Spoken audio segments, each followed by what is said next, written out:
समय आया तो राम याद आएगा। मौत का समय आया तो राम याद आएगा।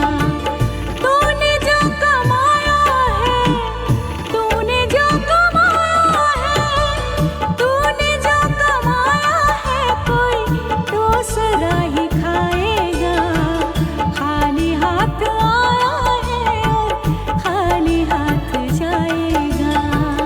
तूने जो कमाया है, कोई दूसरा ही खाएगा।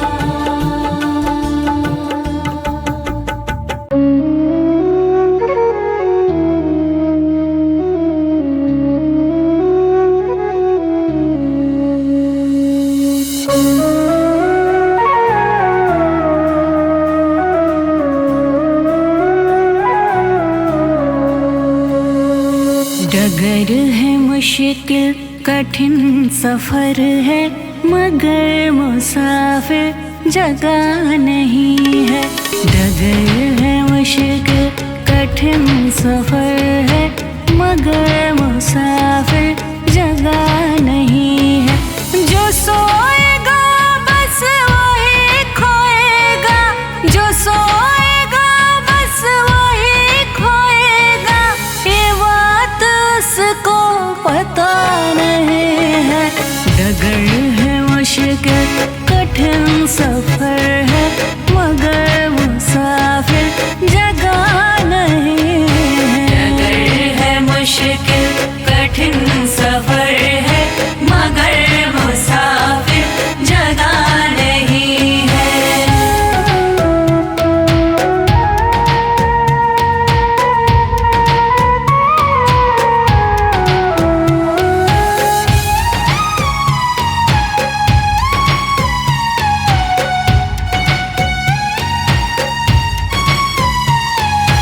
लगेंगे फल जब किसी वृक्ष में, वो पेड़ झुक जाएंगे स्वतः ही।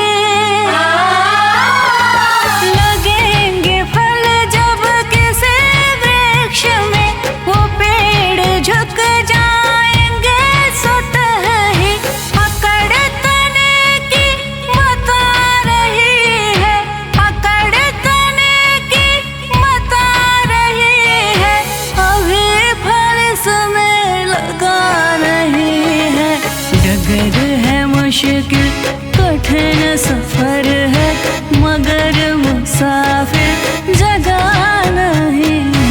डगर है मुश्किल कठिन सफर है, मगर मुसाफिर जगह नहीं है।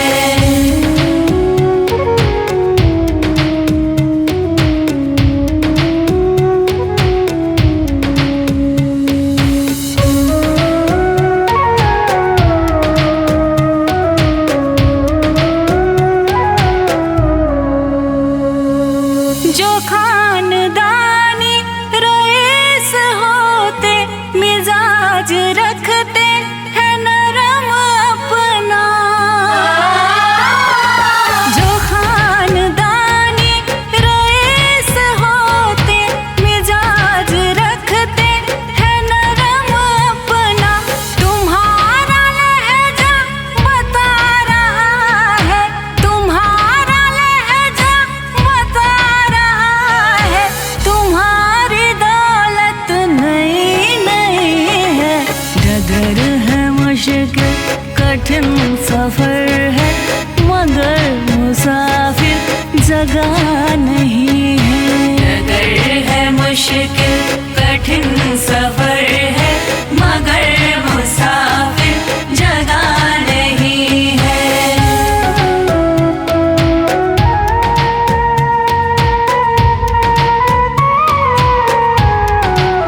जवानी भी जाए, बचपन भी जाए, जवानी भी जाए, बचपन भी जाए, जवानी भी जाए। बुढ़ापे का होगा असर धीरे धीरे, बुढ़ापे का होगा असर धीरे धीरे। पल पल यूं आठों पहर धीरे धीरे, पल पल यूं आठों पहर धीरे धीरे। चली जा रही है उम्र धीरे धीरे, चली जा रही है उम्र धीरे धीरे।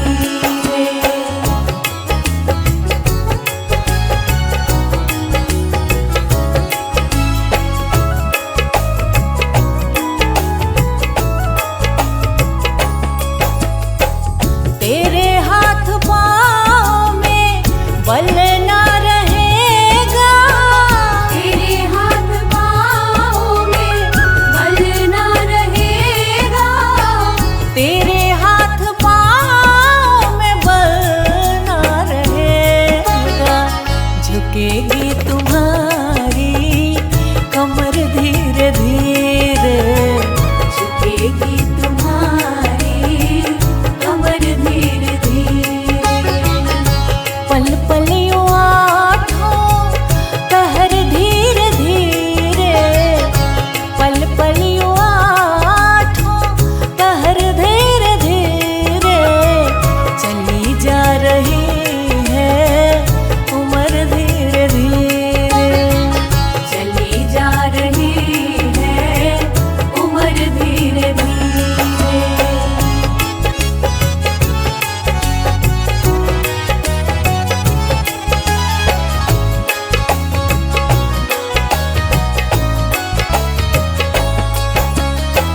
शिथिल अंग होंगे एक दिन तुम्हारे, शिथिल अंग होंगे एक दिन तुम्हारे, शिथिल अंग होंगे एक दिन तुम्हारे।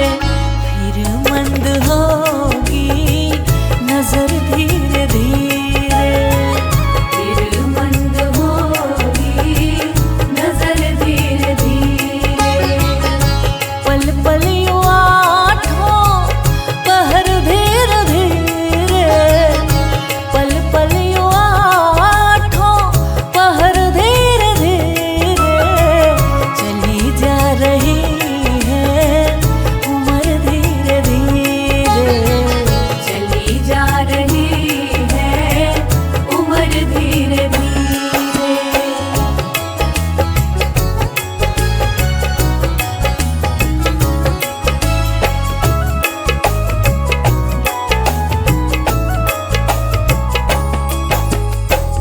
बुराई से मन को अपने हटा ले, बुराई से मन को अपने हटा ले, बुराई से मन को अपने हटा ले।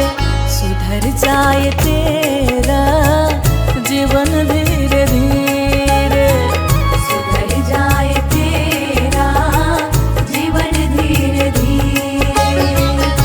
पल पल यूं आठों पहर धीरे धीरे, पल पल यूं आठों पहर धीरे धीरे। चली जा रही है उम्र धीरे धीरे, चली जा रही है उम्र धीरे धीरे।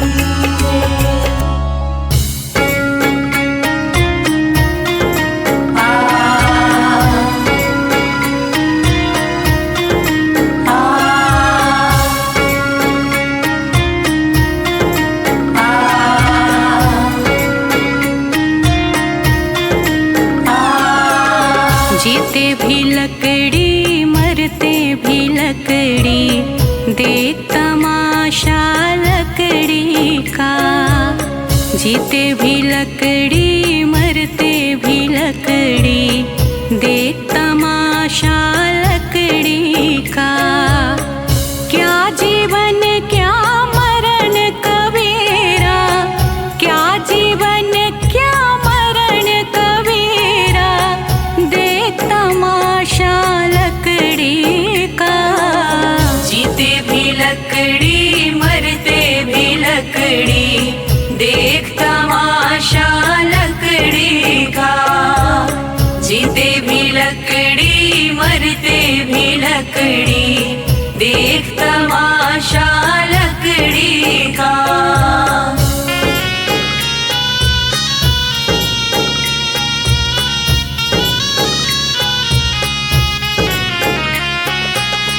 जिसमें तेरा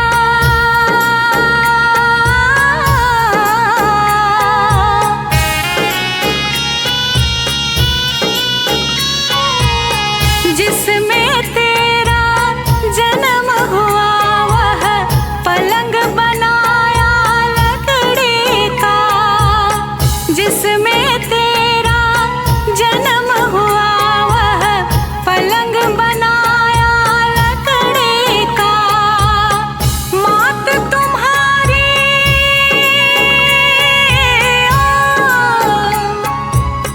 मात तुम्हारी लोरे गाए, वह पलना भी लकड़ी का। जीते भी लकड़ी मरते भी लकड़ी, देख तमाशा लकड़ी का। जीते भी लकड़ी मरते भी लकड़ी, देख तमाशा लकड़ी का।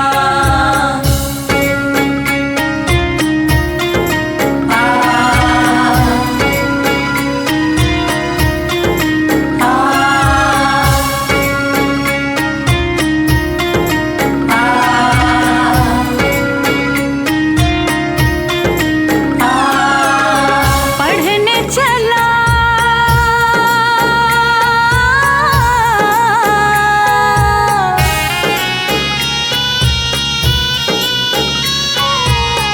पढ़ने चला जब पाठशाला में, लेख कलम भी लकड़ी का। पढ़ने चला जब पाठशाला में, लेख कलम भी लकड़ी का। गुरु ने जब जब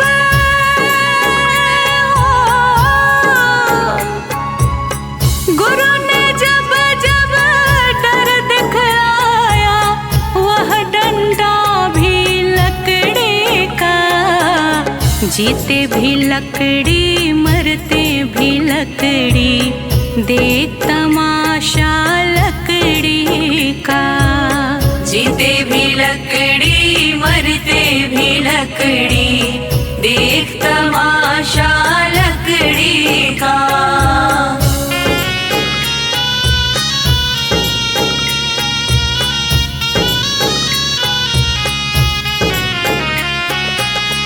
डोली पालकी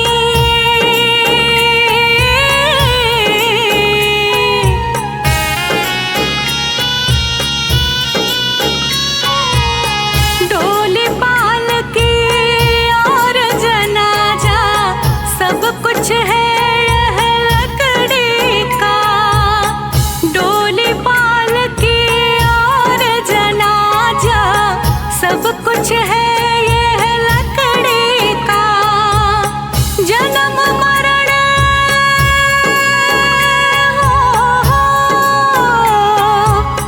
जन्म मरण के इस मेले में है ये सहारा लकड़ी का। जीते भी लकड़ी मरते भी लकड़ी, देख तमाशा लकड़ी का। जीते भी लकड़ी मरते भी लकड़ी, देख तमाशा लकड़ी का।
देख तमाशा लकड़ी का।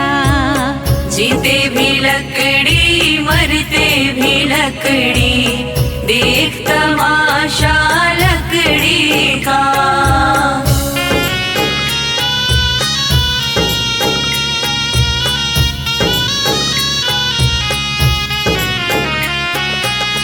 मरते दम तक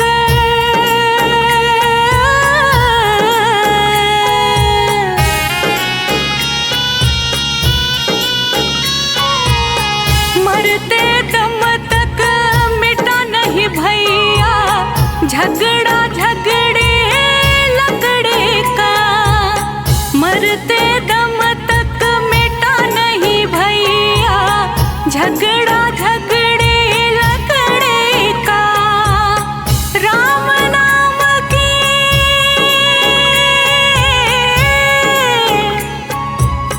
राम नाम की रटन लगाओ तो मिट जाए झगड़ा लकड़ी का।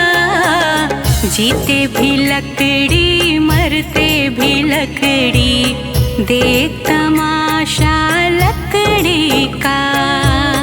जीते भी लकड़ी मरते भी लकड़ी, देख तमाशा लकड़ी का।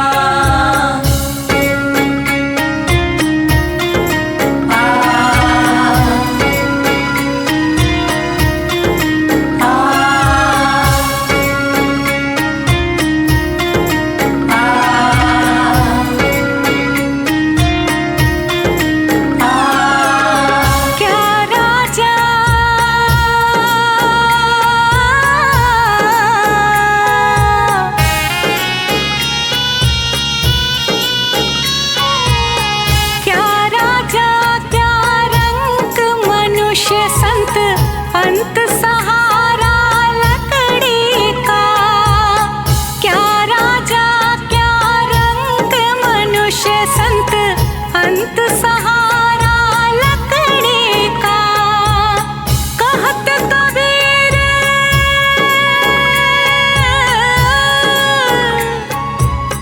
कहत कबीर सुनो भाई साधु, ले ले तंबूरा लकड़ी का। जीते भी लकड़ी मरते भी लकड़ी, देख तमाशा लकड़ी का।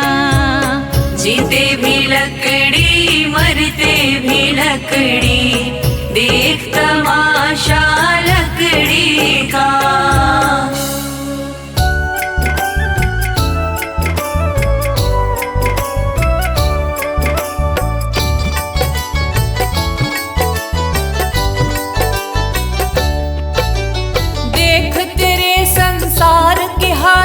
क्या हो गई भगवान, कितना बदल गया इंसान, कितना बदल गया इंसान। सूरज न बदला चांद न बदला ना बदला आसमान, कितना बदल गया इंसान, कितना बदल गया इंसान। देख तेरे संसार की हालत क्या हो गई भगवान, कितना बदल गया इंसान, कितना बदल गया इंसान।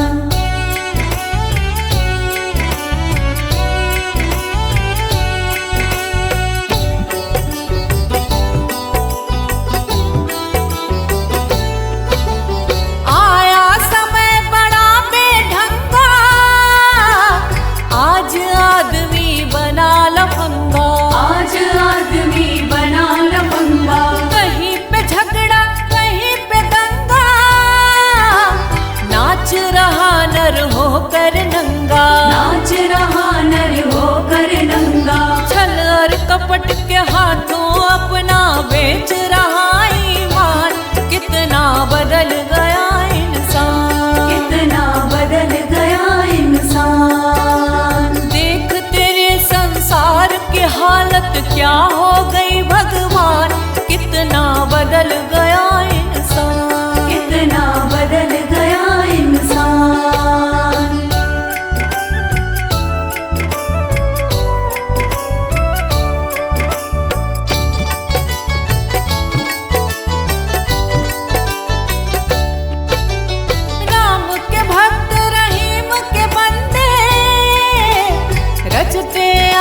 फरेब के फंदे, रचते आज फरेब के धंधे। कितने मक्कार ये अंधे, देख लिए इनके भी धंधे, देख लिए इनके भी धंधे। इन्हीं की काली करतूतों से हुआ ये मुल्क मशान, कितना बदल गया इंसान, कितना बदल गया इंसान। देख तेरे संसार की हालत क्या हो गई भगवान, कितना बदल गया इंसान, कितना बदल गया इंसान।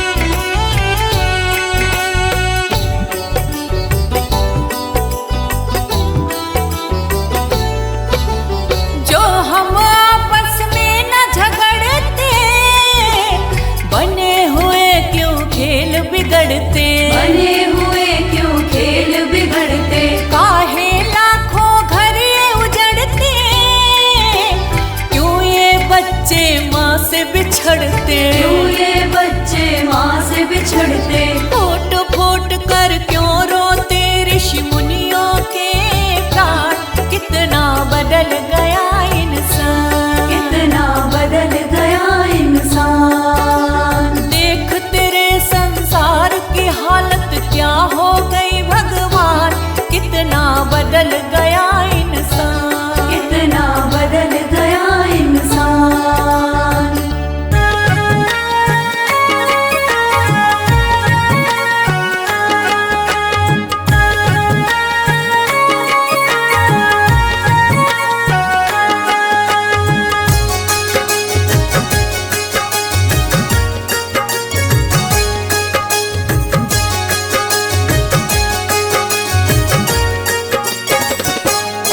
कभी प्यासे को पानी पिलाया नहीं, बाद अमृत पिलाने से क्या फायदा।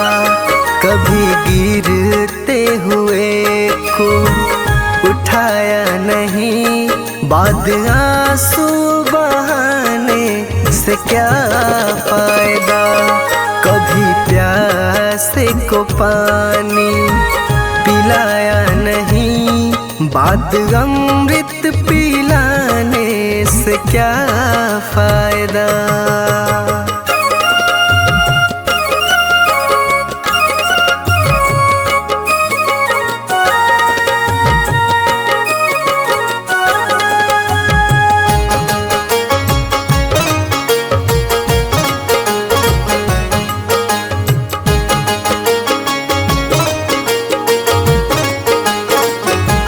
मैं तो मंदिर गया पूजा आरती की, पूजा करते हुए ये ख्याल आ गया।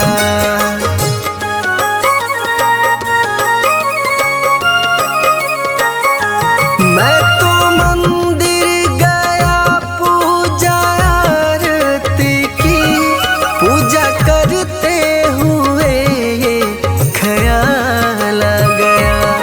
कभी माँ बाप की सेवा की ही नहीं, सिर्फ पूजा के करने से क्या फायदा। कभी प्यासे को पानी पिलाया नहीं, बाद अमृत पिलाने से क्या फायदा।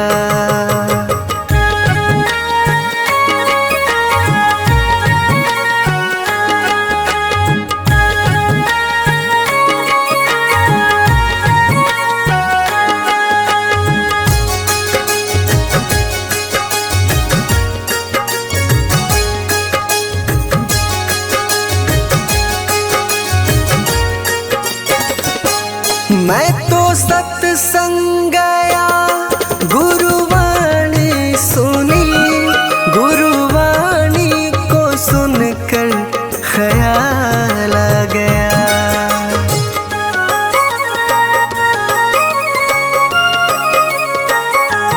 मैं तो सत्संग गया, गुरुवाणी सुनी, गुरुवाणी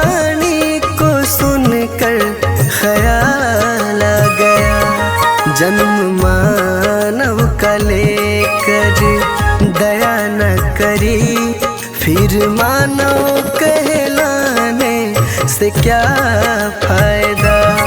कभी प्यासे को पानी पिलाया नहीं, बात अमृत पिलाने से क्या फायदा।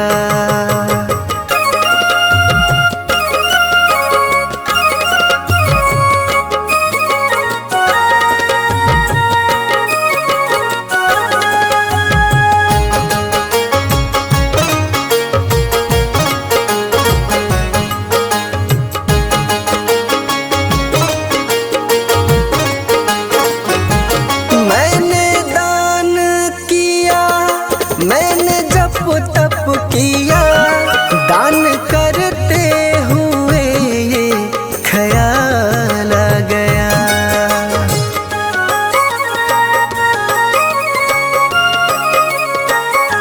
मैंने दान किया, मैंने जप तप किया, दान करते हुए ये ख्याल आ गया। कभी भूखे को भोजन खिलाया नहीं, दान लाखों का करने से क्या फायदा। कभी प्यासे को पानी पिलाया नहीं, बात अमृत पिलाने से क्या फायदा।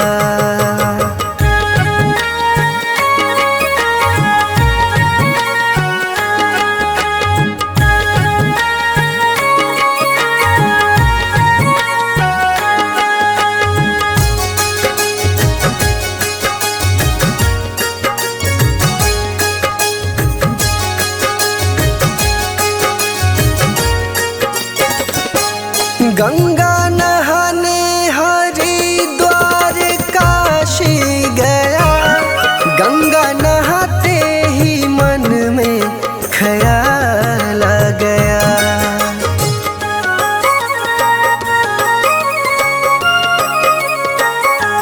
गंगा नहाने हरिद्वार काशी गया, गंगा नहाते ही मन में ख्याल आ गया। तन को धोया मगर मन को धोया नहीं, फिर गंगा नहाने से क्या फायदा। कभी प्यासे को पानी पिलाया नहीं, बात अमृत पिलाने से क्या फायदा।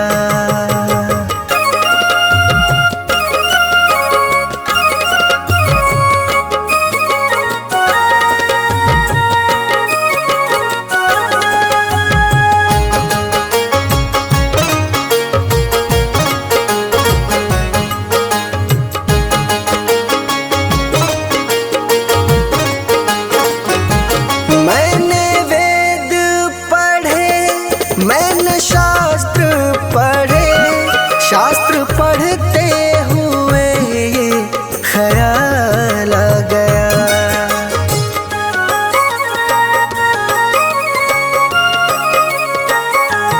मैंने वेद पढ़े, मैंने शास्त्र पढ़े, शास्त्र पढ़ते हुए ये ख्याल आ गया। मैंने ज्ञान किसी को बांटा नहीं, फिर ज्ञानी कहलाने से क्या फायदा। कभी प्यासे को पानी पिलाया नहीं, बात अमृत पिलाने से क्या फायदा।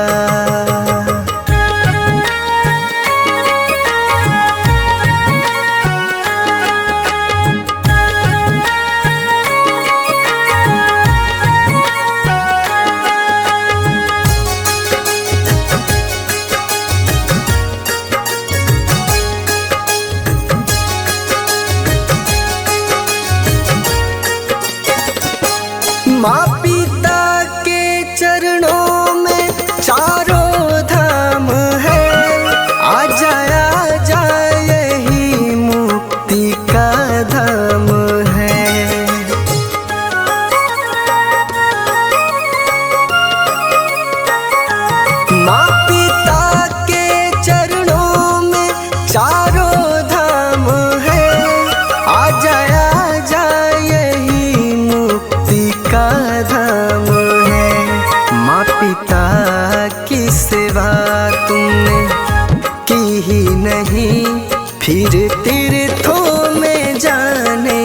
से क्या फायदा। कभी प्यास को पानी पिलाया नहीं, बात अमृत पिलाने से क्या फायदा। जय श्रीमन नारायण। देखिए, इस जग में जो कोई भी आया है उसे एक न एक दिन तो जाना है। इसीलिए हमारे संत जन इस चेतावनी भजन द्वारा क्या संदेश देना चाहते हैं, आइए इस भजन के द्वारा सुनते हैं।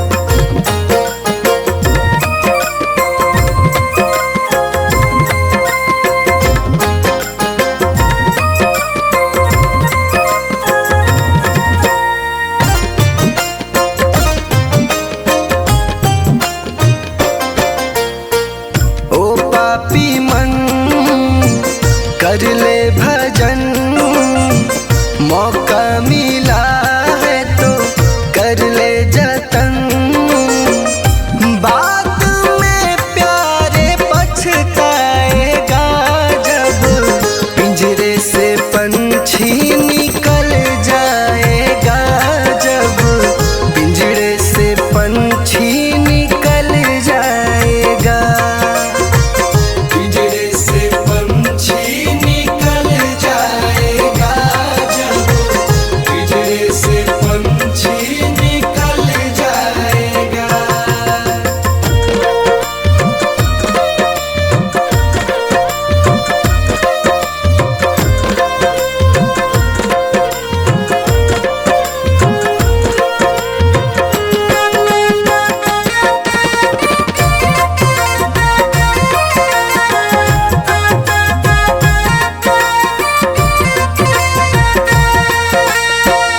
संत जन कहते हैं कि क्या तेरा क्या मेरा लगा रखा है। इस जग में ना कोई किसी का है, ना यहाँ पड़ी कोई चीज किसी का है। 4 दिनों का है जग का मेला, कोई न साथी संगी अकेला। 4 दिनों का है जग का मेला, कोई न साथी संगी अकेला। जैसा तू आया जग में वैसा ही तू जाएगा। मुट्ठी बांध के आया जग में हाथ पसारे जाएगा। बाद में प्यारे पछताएगा जब पिंजरे से पंछी निकल जाएगा। जब पिंजरे से पंछी निकल जाएगा। पिंजरे से पंछी निकल जाएगा। जब पिंजरे से पंछी निकल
मौत जब तुझको आवाज देगी, मौत जब तुझको आवाज देगी, मौत जब तुझको आवाज देगी, घर से बाहर निकलना पड़ेगा।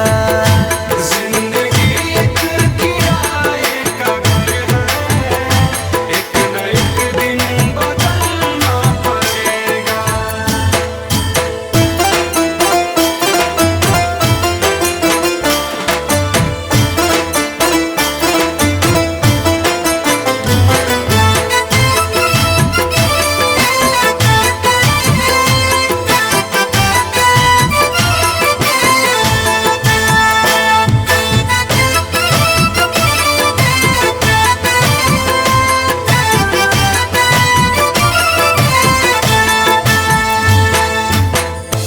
ढेर मिट्टी का हर आदमी है, बाद मरने के होना यही है। या जमीनों में तुरबत बनेगी, या जमीनों में तुरबत बनेगी, या जमीनों में तुरबत बनेगी, या चिताओं में जलना पड़ेगा। जिंदगी एक किराए का घर है, एक न एक दिन बदलना पड़ेगा।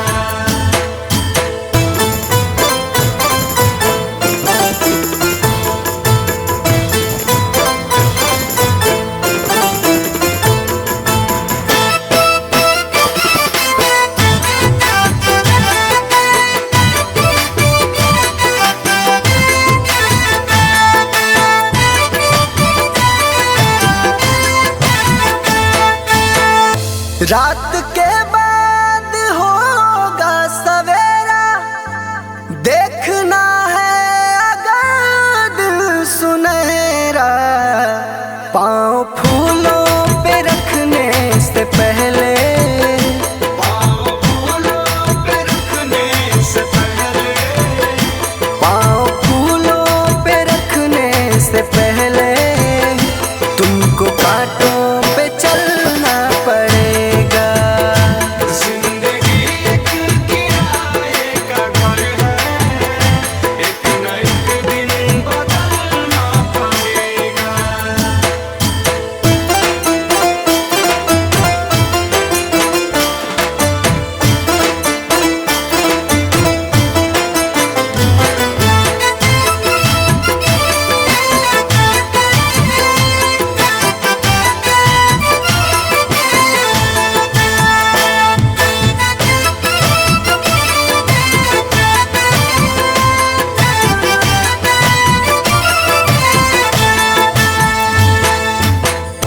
एतबार उनके वादों का मत कर, वरना ऐ दिल मेरे जिंदगी भर तुझको भी मोमबत्ती की तरह, तुझको भी मोमबत्ती की तरह, तुझको भी मोमबत्ती की तरह, कतरा कतरा पिघलना पड़ेगा।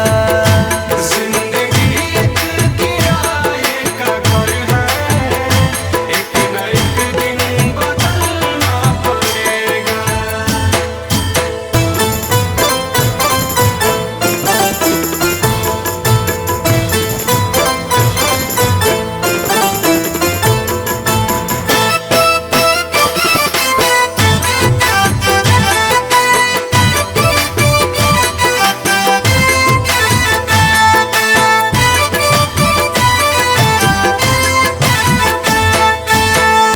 ये जवानी है पल भर का सपना, ढूंढ ले कोई महबूब अपना। ये जवानी